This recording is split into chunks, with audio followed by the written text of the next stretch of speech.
जय श्री कृष्णा। प्रिय भक्तों, पितृपक्ष के इन पावन और पुण्यकारी दिनों में सुनाई जाने वाली कथाएं केवल मनोरंजन या श्रवण मात्र के लिए नहीं होती, बल्कि ये हमारे पूर्वजों के प्रति कृतज्ञता प्रकट करने का दिव्य साधन होती हैं। शास्त्रों में स्पष्ट उल्लेखित है कि यदि इन कथाओं का पुण्य श्रद्धा और भक्ति सहित अपने पितरों को समर्पित किया जाए तो वो मोक्ष को प्राप्त होकर दिव्य लोकों में प्रतिष्ठित होते हैं। और आज हम गरुड़ पुराण में पितृ मुक्ति के अनेक उपाय बताए गए हैं। और आज जब हमें यह दुर्लभ अवसर मिला है तो हमें हृदय की गहराइयों से इन कथाओं का श्रवण करना चाहिए और उनका पुण्य अपने पितरों को अर्पित करना चाहिए। यही है सच्ची संतति सेवा और परम तर्पण। तो आइए आज की कथाओं का आरंभ हम अपने पितरों को नमन और प्रार्थना के साथ करें। हे परम पूज्य पितृगण, हम आपको सादर प्रणाम करते हैं। हमारे द्वारा किए गए श्राद्ध, तर्पण, दान और कथा श्रवण का पुण्य आप कृपा कर स्वीकार करें। आपकी आत्माएं परम शांति और उत्तम लोक की प्राप्ति करें। हम पर अपनी कृपा दृष्टि बनाए रखें और हमें धर्म, सद्बुद्धि तथा संतान सुख का आशीर्वाद प्रदान करें।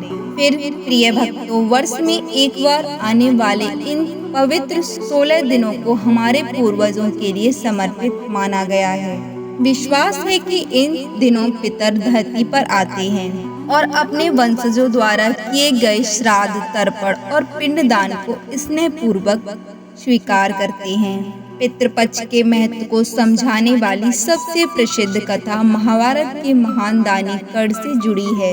कथा है कि जब कर्ण का देहावसान हुआ और आत्मा स्वर्ग में पहुंची तो वहां उनके सामने भोजन की थाल परोसी गई, पर उसमें भोजन की जगह सोना और आभूषण थे।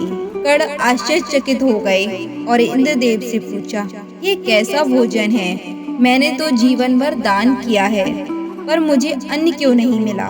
तब इंद्रदेव ने उत्तर दिया, हे कर्ण, तुमने जीवन भर धन, सोना और आभूषणों का दान किया है, लेकिन अपने पितरों के लिए कभी अन्न का दान नहीं किया, इसीलिए यहाँ तुम्हें अन्न की प्राप्ति नहीं हो रही। कर्ण ने विनम्रता से कहा, मुझे अपने पितरों के बारे में ज्ञान ही नहीं था, तभी मैं अन्नदान से वंचित रह गया।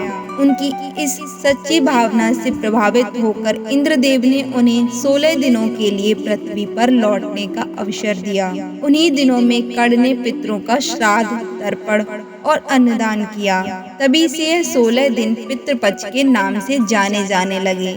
महाभारत में ही भीष्म पितामह ने युधिष्ठिर महाराज को श्राद्ध के महत्व और विधियों का विस्तार से ज्ञान दिया था।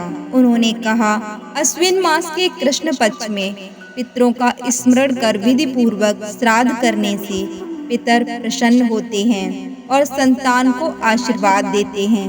उन्होंने यह भी बताया कि श्राद्ध के समय सबसे पहले पिता के लिए, फिर दादा, उसके बाद परदादा के लिए पिंडदान करना चाहिए। प्रत्येक पिंडदान के समय साधक को एकाग्रचित होकर गायत्री मंत्र का जाप करना चाहिए और सोमाय पित्रेते स्वाहा का उच्चारण करना चाहिए। भीष्म पितामह ने युधिष्ठिर को अत्रि मुनि के वंशज ऋषि निमि की कथा भी सुनाई। उनके पुत्र सीमान की कम आयु में मृत्यु हो गई। शोकाकुल होकर उन्होंने अमावस्या के दिन ब्राह्मणों को भोजन कराया और पिंडदान किया।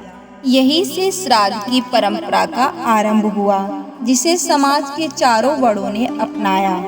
एक अन्य कथा के अनुसार जब पितर निरंतर श्राद्ध का भोजन करने लगे तो उन्हें अजीर्ण, भोजन न पचने की समस्या होने लगी। तब वे ब्रह्मा जी के पास गए। ब्रह्मा जी ने अग्निदेव की ओर संकेत किया और कहा, अब से अग्निदेव भी पितरों के साथ श्राद्ध का भोजन करेंगे। तभी से श्राद्ध की शुरुआत अग्नि को आहुति देकर ही की जाने लगी। महाभारत कहता है कि जब श्राद्ध अग्निदेव की उपस्थिति में होता है तो राक्षस भी पिंडदान को दूषित नहीं कर पाते। गरुड़ पुराण में बताया गया है कि श्राद्ध का अन्न पितरों तक कैसे पहुंचता है। विश्वदेव और अग्निश्रवा नामक 2 दिव्य पितर अर्पित अन्न को पितरों तक पहुंचाते हैं। देव योनि में अमृत बनकर, मनुष्य योनि में अन्न बनकर, पशु योनि में घास बनकर, नाग योनि में वायु बनकर और यक्ष योनि में पान बनकर पहुंचता है। इसीलिए श्राद्ध में पंचबलि अर्पण की परंपरा है। गाय, कुत्ते, चींटी, कौवे और देवताओं के लिए अन्न का अंश अलग रखना। तो भाई थे जोगे और भोगे। जोगे धनवान था, भोगे निर्धन था। दोनों में प्रेम था, पर जोगे की पत्नी अहंकारी थी, जबकि भोगे की पत्नी विनम्र और धर्मपरायण थी। पितृपक्ष आने पर जोगी ने केवल दिखावे के लिए श्राद्ध किया, जिसमें उसने अपने मायके वालों को बुलाकर दावत दी। वही भोगे निर्धन था, पर उसने श्रद्धा से केवल अन्न ही अर्पित किया। पितर जोगे के घर से निराश होकर लौटे और भोगे के यहाँ पहुँचे। उसकी श्रद्धा और भक्ति देखकर पितर प्रसन्न हुए और वरदान दिया, भोगे के घर धन धान्य की कभी कमी ना हो। तभी उसके आंगन की हौदी सोने की मोहरों से भर गई। भोगे ने अहंकार रहित होकर अगले वर्ष 56 भोग बनाकर विधि पूर्वक पितरों का श्राद्ध किया। त्रिवेणी संगम से जुड़ी एक प्राचीन कथा है कि वसु नामक एक ब्राह्मण अपने दुष्कर्मों के कारण प्रेत योनि में भटक रहा था। एक दिन एक यात्री त्रिवेणी का जल लेकर जा रहा था। प्रेत ने उससे जल मांगा। यात्री ने उसे जल पिलाया। जैसे ही प्रेत ने त्रिवेणी का जल पिया, वह प्रेत योनि से मुक्त होकर दिव्य देहधारी बन गया। इसीलिए त्रिवेणी संगम का जल पाप और प्रेत योनि दोनों से मुक्ति दिलाता है। उसके साथ ही श्राद्ध पक्ष में उज्जैन स्थित श्री पिशाच मुक्तेश्वर महादेव का पूजन विशेष फलदायी माना जाता है। कहा जाता है कि इनके दर्शन और अभिषेक से पितर प्रेत योनि से मुक्त होते हैं। यहाँ स्नान और पूजन करने से ब्रह्म हत्या जैसे पाप भी नष्ट हो जाते हैं।